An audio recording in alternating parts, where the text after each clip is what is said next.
অপরূপ TV online. পবিত্র মাহে রমজান উপলক্ষে বিএনপির ভারপ্রাপ্ত চেয়ারম্যান তারেক রহমানের নির্দেশনায় চট্টগ্রাম মহানগরীর খুলশী থানা ও ১৩ নং পাহাড়তলী ওয়ার্ড যুবদলের উদ্যোগে ইফতারের আগ মুহূর্তে বিজিএমইএ ভবন মোড়ে পথচারীদের মাঝে ইফতার বিতরণ করা হয়।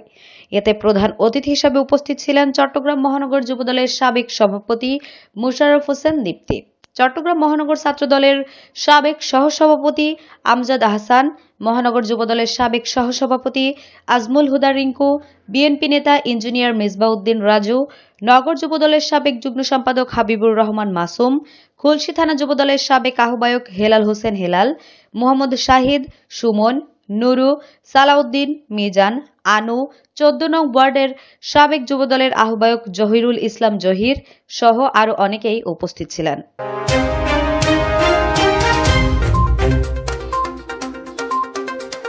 অপরূপ টিভি অনলাইন।